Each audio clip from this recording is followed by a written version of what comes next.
How to pay your fines and fees online. Hi, you are watching a series of videos on how to manage your account. One of the most frequently asked questions here at the Livingston Public Library. You might have logged in recently into your account and noticed something like this, a notification of amount owed, or this, fines and fees that are certainly not equal to zero. It can be just a few cents for a few days of overdue charges for books, more for DVDs, or it may be larger amounts for replacement costs of items. Now, if you see this, it indicates your account is now blocked due to outstanding charges. This happens when your charges are $10 and over. If you tried to use MeScan but couldn't get in and got a patron has too many fines notification, then that means your account has gone into blocked status. The system automatically places your account into a blocked status when you owe $10 or more. When your account gets blocked, you can log into BCCLS and probably be able to place a hold request, but you won't be able to check out the items when you pick them up, nor check out any more items, nor renew already borrowed items until the account balances have been addressed. Now you might be wondering why, especially when you heard the awesome news a while back that our library has gone fine-free. Okay, just to clarify, we are still fine-free. The Livingston Public Library no longer charges overdue fines for most items since February 2020. But there are many other instances when fees may be applied.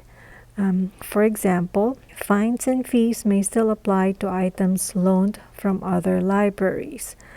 Kindly keep this in mind when you use the hold system, as the items can come from any of the 77 Buckles libraries. When you use our hold system, the items are subject to the owning library's fines and fees system policies for overdue, lost, and damaged items. Same thing with ILLs or interlibrary loans. Museum passes and library of things also do have overdue fines. Fees also will be applied when the items are not returned after the final due dates. Auto renewal is done only when the Buckle system is able to renew eligible items, with eligibility depending on existing waiting lists for these titles and available copies in the system. So supply and demand considerations definitely apply. So it's still best to check your accounts and keep track of your items' due dates, even though an auto-renewal courtesy is provided for eligible items in the system. So please actively manage your accounts and take note of due dates. If items are long overdue after the final due dates, lost item and replacement cost fees may now apply at this point. Our library, just like any of the other home libraries, we are not authorized to waive fines and fees from other libraries. These need to be settled accordingly with the owning libraries to make your accounts in good standing again. So kindly please review our circulation policy in detail and for subsequent changes. Library policies can be found in our website at livingstonlibrary.org in the About Our Library section under Policies. Read it all here, labeled for Circulation Library Policies. Just to let you know, you can pay for all your fines and fees in person at the library. Our staff members at the Patron Services Desk, circulation checkouts, will be happy to help you with your accounts. Cash or checks are accepted at the desk. However, if you would like to pay by credit card, you would have to do this online. So let's talk about how to do that now. In order to pay your fines and fees online, let's go to the Buckles website at bccls.org. You need to be logged into your library account. If you're in a different part of the catalog system, then you need to go to My Account and select Fines and Fees.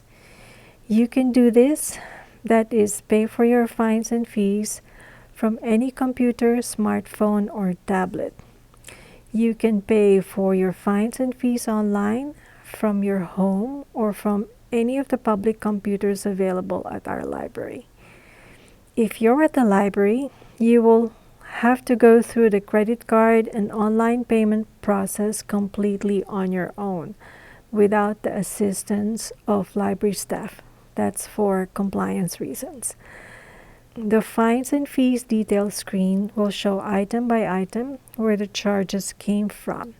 It will show details, the amount, balance, transaction date, type, it usually says charge, and the reason.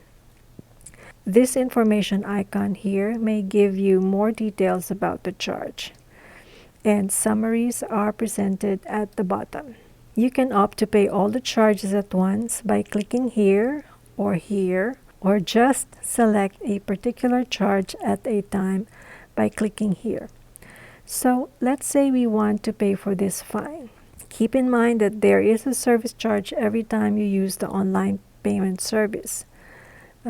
Let's select this particular charge. But since we only have one entry, these boxes all get checked off. The Pay Fines Now button will bring you to the payment landing page, which presents the terms for using this service. There is a processing fee and there are no refunds. If you change your mind, just click on the previous button to get back to the previous screen. Let's try this again. Select a charge, Pay Fines Now, and this time we accept the terms. No refunds and processing fee okay. And it brings us to another screen where it presents the transaction for your review. Here, the processing fee is added and the new total is calculated. If you choose to continue, you will be redirected to another website where payment details can be entered. So fill it in and click the Finish button and finalize payment. And that's it. Account balance is taken care of. No more worries. And this concludes our video on how to pay your fines and fees online.